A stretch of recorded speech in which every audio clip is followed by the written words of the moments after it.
Shamshabad airport లో 5 కిలోల బంగారాన్ని స్వాధీనం చేసుకున్నారు. దుబాయ్ నుంచి వస్తున్న ఇద్దరు ప్రయాణికులు ఈ బంగారాన్ని స్వాధీనం చేసుకున్నారు. దీనిపై మరింత సమాచారం మా ప్రతినిధి స్వామి చెప్తారు. స్వామి చెప్పండి, ప్రస్తుతం బంగారానికి సంబంధించిన వివరాలేంటి?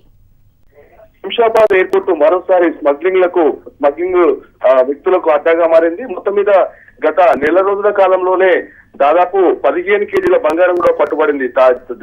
తాజాగా దుబాయ్ నుండి వచ్చినటువంటి ప్రయాణికుల నుంచి 5 కేజీల బంగారాన్ని కస్టమ్స్ అధికారులు స్వాధీనం చేసుకున్నారు.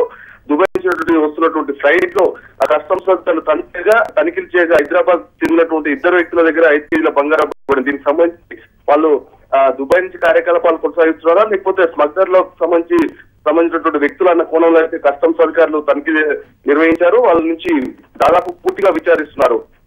గత 3 సంవత్సరాలుగా శంషాబాద్ అడ్డాగా కొనసాగుతుంది కార్యకలాపాలకు. మొత్తం మీద పాత భక్తి చెందినటువంటి ఆయిబ్ ఖాన్ లాంటి కరుడుగట్టిన నేరస్తులు కూడా దుబాయ్ నుంచి శంషాబాద్ కు స్మగ్లింగ్ కు సంబంధించినటువంటి బంగారాన్ని పంపుతున్నారు అన్న అంశం ద్వారా ఇక్కడ హైదరాబాద్ లో కార్యకలాపాలు నిర్వహిస్తున్నట్టు పోలీసులు విచారించినప్పుడు కూడా బంగారం మాత్రం కొనసాగుతుంది.